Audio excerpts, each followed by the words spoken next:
where you are, but in case you need help, in case you're stuck in traffic or it's flooding at your home, why don't you join us on Twitter? Use the hashtag JoySMS. You can also join us on WhatsApp 05511119997, and we'll definitely direct the authorities to wherever you may be so assistance could be provided for you. But this morning we're getting into a conversation about drug trafficking and abuse. It was a conversation we started somewhere around last week or so with His Royal Majesty Eze Dr. Ambassador Chukwudi Ihenetu, who is the paramount king of the Igbo people, Ghana, and ambassador for RAIDT against illicit drug trafficking and abuse, as well as Reverend Tony White, who is project director of the Rage Against Illicit Drug Trafficking and Abuse campaign of the Eziegbo Ghana Foundation. Good morning, Your Majesty. Good morning, Reverend Tony White, and thank you very much for joining us. Good morning, my brother. Good morning. Thank you for having us also. Great. We'll get into the conversation shortly. We'll also be putting out the number that people can reach you on, the number for this campaign, so they can reach you and have a conversation with you on illicit drug trafficking and abuse. But what do you prefer, business, infinite, addition, or classic? Well, the Fantastic Four Republic Bank Visa credit cards will take you beyond Easter. Enjoy great discounts from our partner merchants, cashback rewards, global concierge services, access to over 1 million ATMs worldwide on the regular, and a 2-day staycation at Aqua Safari, and loads of other prizes await you in the Republic Bank Tap for Easter and Beyond credit card promo. Use your Republic Bank Visa credit cards for all your payments. Live the soft life. We got you. New card holders are welcome. Promo ends on 5th June 2023, and this promo is regulated by the National Lottery Authority on the Caritas Lottery platform. Terms and conditions apply. Republic Bank, we're the one for you. So let's get into the conversation. Now, we started, last week thereabout. But look, this is the campaign number that you can definitely get them on. It's very important I put this one out. 0271 844 958. Please write it down because you definitely may need it in the course of the day. 0271 844 958.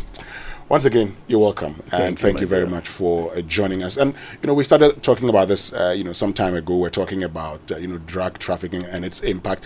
I'd love us to start again from the impact that the illegal trade is having on the Ghanaian society today. What's the impact? The impact is against more the youth because the time they're supposed to go out there to look for a job, the time they're supposed to go out there to think of themselves what to do, the time they're supposed to go there to learn either trade or handwork, they are sleeping with this time and they are lazy with this time because most of them that engage in take of drugs, after taking drugs, you must be tired. There's no way you'll be able to wake up to go and do what you're supposed to do. So it's affecting the society so much because these young ones that are now lazy based on the drugs they took in are the young ones that will change the nation in future to come. Because one day I was just driving, I saw young children along the street. They were playing football. What I told my wife, I said, look at these children in this poor area. These are the future of tomorrow. These children playing ball now, some of them are not even wearing clothes. Some will become president tomorrow. Yeah. Some will become ministers tomorrow. Some will become business entrepreneur tomorrow. But it all depends on how their parents handle them. And some of them that are supposed to, they know what they want to do. They work so hard on that. So these drugs, people that engage in it, is preventing blessings that are supposed to come to the nation Ghana and to the entire Africa. But if the people will be able to curtail themselves not going into this area, believe me, they'll be a blessing for the nation. And talking about being a blessing for the nation, I'd like us to establish the relationship between drug trafficking, high crime rates, and environmental destruction. What's that relationship? To me, the relationship here is all about destruction. Because if you're a drug trafficker, you are the source of the problem of the people. Supplying these hard drugs to the people is all about destruction. Then it's also a crime, 100% crime. Then those that are taking in the drugs, they're also committing crime by taking in the drugs. So if you look at these two things, you can see that it's all about crime, It's all about destruction. It's all about condemning the future of the people. It's all about also destroying the future of the nation. Because if you are having, let's say, town hall meetings, or you, as we're talking here right now on radio, the young people listening to us are young people with sound mind. But the young people that would having sound mind, they will not be able to listen to us. So the crime the drug importers are committing, and the crime those that taking it committing, is a destruction to the nation. So to me, these two things all about crime. It's all about destruction of the nation. So look, in case you need help, in case you need support, or in case you want to learn more about the campaign, write this number down: 0271 844 958. 0271 844 958. And you can also send them an email at raidtgh@gmail.com. So raidtgh@gmail.com. Now, since you are the paramount king of the Igbo people here in Ghana, I just want to find out from you, do you think Nigerians in Ghana are also involved in both the trafficking, peddling, and abuse of drugs? Yes, I say yes because in couple of occasions I've visited Ghana prisons to see our people that are arrested, or the people that are imprisoned here in Ghana. I realized a lot of Nigerians are there in Sawam, in maximum prison, and some other prisons here in Ghana, and I try to know what are their crime. I realized that some of them are engaged in drug trafficking, and they were arrested on this situation. And in my speeches to them, I made them to understand that where the crime you're engaged in is a dangerous crime, and it's a crime that we cannot assist you getting you out of this crime, because what you did is wrong. So if God help you get out of this prison, don't do it again.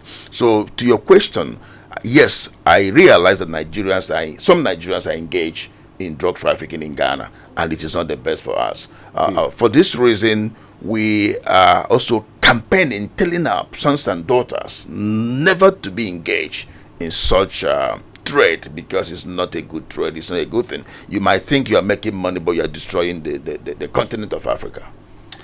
Great. So what measures have you, as leaders of your community, and I'd love to hear from you, Reverend Tony White, also on this, have you as leaders of your community put in place to address this menace?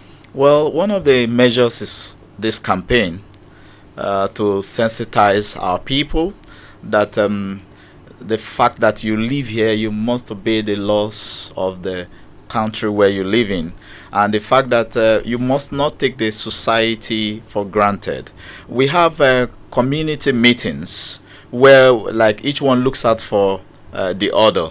We have community meetings for all the 5 eastern states of Nigeria, and then we have community meetings for other regions. We have the Arewa group, the South group, and the reason why we have these community meetings is to as a check and balance of the activities of our people here. Of course, you know that most people who get involved in this illicit drug, either trafficking, peddling, or who are into this abuse, might not go to or identify with these communal meetings. However, like His Majesty is saying, when you have an issue, the first thing we find out is who is your communal head, to ensure that at least we know where you're coming from. If you come to Ghana and you are a Nigerian and you don't identify with your people, then there is an issue. It's either you are hiding from something, or you want to engage in something that might bring a bad image to us. So His Majesty has graciously endorsed this campaign so that we tell our people, no, if you are caught, we are not going to get involved, because you are trying to tarnish first the image of the country Nigeria, and secondly the benevolence of the country where you live in. And one thing again we realize is like all these people who saw them in prison that committed this crime of drug trafficking, we realize that they are not Nigerians that live in Ghana, just like what Reverend Tony said. We realize that these are people either through transit in Ghana, or they came into Ghana to participate in such business, or they are coming into Ghana with drugs and all that. So we realize these things, that there are more people living in Ghana. Our village, our community heads and our various state head people in their meetings will tell them, you also need to talk about all these things. Since we started this campaign, we are reaching out to them right now to say, look, you know what? Why we are having community meetings, tell the people we don't want to hear anything like, if anything like this happened, we from the throne, we write a letter to government to make sure the law is implemented immediately, because the laws against drugs is equally taking you to jail. Let's expand on that a little bit. So tell us about the actions that you take against any member of your community involved in drug trafficking and abusing. The action is arrest. The action is for government to take care of it. The action is to make sure the person is jailed. The action is just to make sure the person is treated what the law says about that particular crime that he committed. We cannot save people like that. We cannot say the government to please give them bail. Nowhere. We'd rather tell the government, let the law take care of that situation, because there is a law against such action. Crime, yes. Crime. Okay. And once again, let me just put the number down so that people can reach you on it. Wonderful. That's 0271 844 958. 0271 844 958. So if a drug trafficker, peddler, or an addict wants to change his or her life, to do something better with his or her life, are you in a position to support him or her in doing that? Yes, we are. What we're doing now, we're trying to identify all the rehabilitation centers in Ghana to know where they are located, because we know there are some NGOs that have rehabilitation centers. We also know that there are psychiatric hospitals also here in Ghana. We're trying to see how we can work together with them in case people call us that they are into such a problem, they want to rehabilitated themselves, and maybe parents might call against their children. Individuals can call also, so we can be able to take them to all these areas for them to go to rehab. So we are ever ready to assist. We're ever ready to change the life of the people, because we don't know who they will be tomorrow.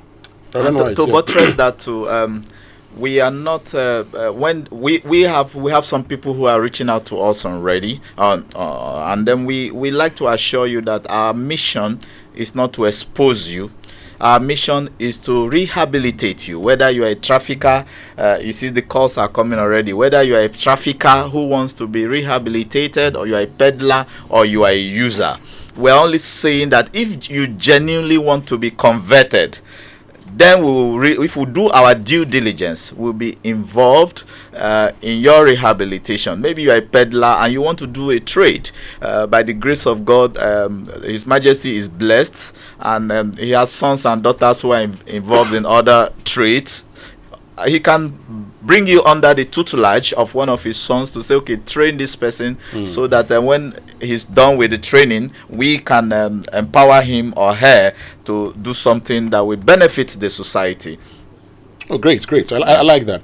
So what further role should government, community leaders, and the family unit play in the rage against illicit drug trafficking and abuse? Last time I sat here and I told you that the role of the government is very sensitive and very wonderful. They're supposed to do the entrances of Ghana, the airport, the borders. Government's supposed to be very serious, mindful of all these areas, to checkmate those coming into Ghana and those living out of Ghana. Number one. Number two, our churches supposed to also play a wonderful role. Why? It's not just preaching about salvation. It's not just only preaching about wealth and whatever, but you should also preach these areas to let the people know that you don't need to engage yourself in all these areas. Okay. The youth, even the parents. Then the government also, they are supposed to try the best they can also to encourage private sectors by supporting their businesses in one way or the other, because private sectors are the one also providing jobs for the people. Okay. So but government makes private sectors to to relax in their business. How do they make them to relax in their business? People are in need of loans to enhance their business. I know that we have bank of industries in so many areas, but in Ghana, I've not checked if there's any bank of industry and all that. Our sons and daughters are supposed to go into trade, supposed to go into farming, supposed to go into entrepreneurship. Government should also support so that our people will not be, I wouldn't say lazy, but our people will not be idle, being home without doing nothing. So idleness also attracts crime. So there are a lot of areas government can support, a lot of areas parents can support. If you're a parent and you see that your son or your daughter is moving a certain way, you should also know, hey, man, who are your friends? The kind of friends you are keeping, I don't like it. The way you are behaving these days, the way you come back home late, the way you sleep all the time, I don't like it. So all these areas parents should know. But remember, these days now, drugs is not just those that smoke. People also can take biscuit. That is produced with weed oil and stuff like that. People can also take toffee that is produced. Well, people can take different things in different areas. So parents should also checkmate their children, because if your child is properly checkmate, your child will be able to give us something back to you at your old age, take care of you. Because one thing that makes parents happy is, okay, look at today. We have presidents all over the world. People can say, hey, that is my son is a president, my daughter is a president, my daughter is a minister. But if your daughter and your son is not properly tutored as they are growing up by yourself, the parents, that means you are damaging your children. So we should 24/7 monitor our children.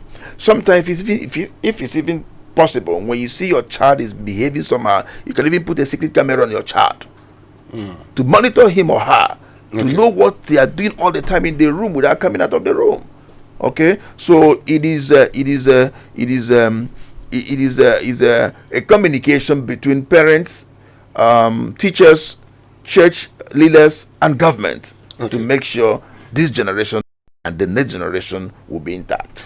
Sorry, to emphasize what His Majesty has said. I mean, because I have a Christian background or a theology background, I think, and I challenge pastors, I think that us as a church, we are not doing so very much about emphasizing issues about drug abuse especially among the young people, considering the fact that these days we have recreational drugs. Like His Majesty said, it's not the average sniffing of cocaine or heroin. We have, like I said this last time we were here, we have drugs that are tablets, like drugs like Captagon, drugs like ketamine. They are tablets, and these children can put it in their pockets and just take them like they're swallowing something ordinary. But these synthetic drugs are worse than even the heroin. And right now, one of the challenges of policing this is because the synthetic drugs can be even manufactured by your neighbor at his flat without your knowledge. So I enjoin pastors emphasize, I know we all preach heaven, but emphasize on telling the young people about the menace of a trafficking abuse of drugs. Finally, I mean, would you say that it's the lack of employment and the state of the economy that is making people go into drug trafficking and drug peddling or abuse? Yes, partly is that, because when you are employed in a job, my brother, look at you are here. I came here as early as before 7:30. You're already on board speaking. You left your home early and you are here. You go to bed in the night. You know you're gonna come to work in the morning. You prepare yourself, sleep early, and come to work early in the morning. Your life is engaged. From night to evening time, your life is engaged because you got something doing. But if I have nothing doing, you wake up in the morning, no job, no food to eat, nothing prepared whatsoever for you, you'll be thinking evil. When bad friends come your way, you also want to join them to do things. So I think government should create jobs for the people. And creation of jobs it's not just government giving you a job in the ministry and all that. I don't know how many people that can work in the ministry. Sure. But government encouraging private sectors. If you go to ShopRite today, you can see more than 1,000 people working in ShopRite in different shops over there. They close in the evening, you see people going home. They're coming to work, see people coming back home, go to hotels, go to farm, go to so many places. All these areas are private sectors. But if government encourage private sectors by supporting them in their taxes, supporting them in borrowing money for them, supporting them in so many areas, and making sure their documents is in order not to be too much expensive and all that. Then you see them being encouraged and they will employ the people. If government is not supporting all these areas, it makes it more difficult. But when I say government, to me, when I say government, not just Ghana, but it's Africa. Because if you look at African continent, a lot of our youth are not doing nothing because there's no job for them to do. People want to run to abroad. People want to go to America. People want to go to Europe. Why are they running there? There are jobs. As soon as they land there today, tomorrow there's job, unless you don't have strength. We have strength here, but there's no job. And all those people traveling abroad to go and work, they are not working in government. They are working in private sectors. Business that people set it up already. So private sector need to be encouraged by government here in Africa, here in Ghana, in Nigeria, and every part of Africa, so that the youths will be engaged in their businesses and not to think how to be